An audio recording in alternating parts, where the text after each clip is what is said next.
Friends, welcome to our channel Samu home foods. ఈరోజు మనం ఎంతో రుచికరమైన చికెన్ లివర్ ఫ్రైని చాలా సింపుల్గా తయారు చేసుకుందాం.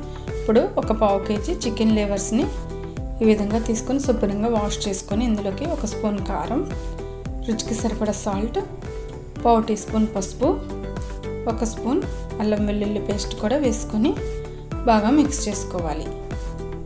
ఇవన్నీ మిక్స్ అయిన తర్వాత వీటిని బాయిల్ చేసుకోవాలన్నమాట.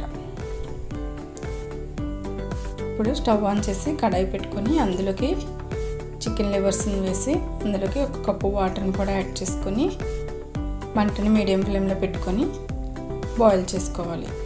ఇవి ఒక 5 మినిట్స్ బాయిల్ చేసుకుంటే తొందరగా కూడా ఇవి ఉడికిపోతాయి. చూడండి, ఈ విధంగా బాయిల్ అయిపోయిన తర్వాత మనం వీటిని ఎక్స్ట్రా వాటర్లోంచి తీసి వేరే బౌల్లోకి వేసుకోవాలి. చూస్తున్నారుగా ఫ్రెండ్స్, ఈ విధంగా చేసుకుంటే లివర్ ఫ్రై అనేది చాలా బాగుంటుంది నేను చెప్పినట్లు చేస్తే. ఇప్పుడు వేరే బౌల్లోకి తీసుకున్న తర్వాత స్టవ్ మీద మరో కడాయిలో 4 స్పూన్ ఆయిల్ వేసుకొని ఆయిల్ హీట్ అయిన తర్వాత ఈ చికెన్ లివర్ని చిన్న చిన్న పీసెస్ కింద కట్ చేసుకొని ఇందులోకి వేసుకోవాలి. ఈ విధంగా అన్నీ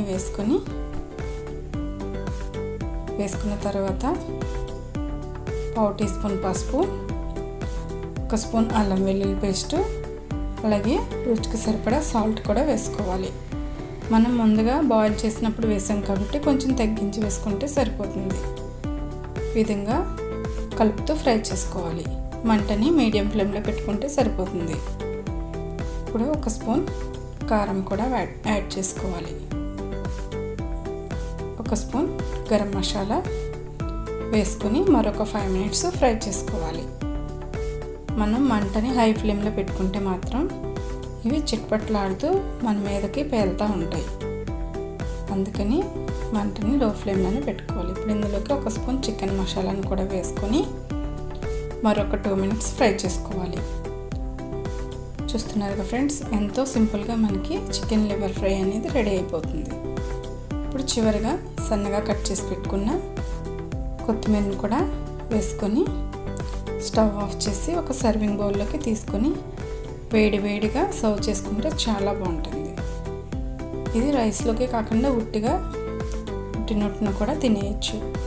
ఆనియన్, లెమన్తో సర్వ్ చేసుకుంటే చాలా బాగుంటుంది. ఈ వీడియో మీకు నచ్చినట్లయితే లైక్ చేయండి, షేర్ చేయండి, సబ్స్క్రైబ్ చేయండి మరియు పక్కనే ఉన్న బెల్ ఐకాన్ని క్లిక్ చేయండి. Thanks for watching.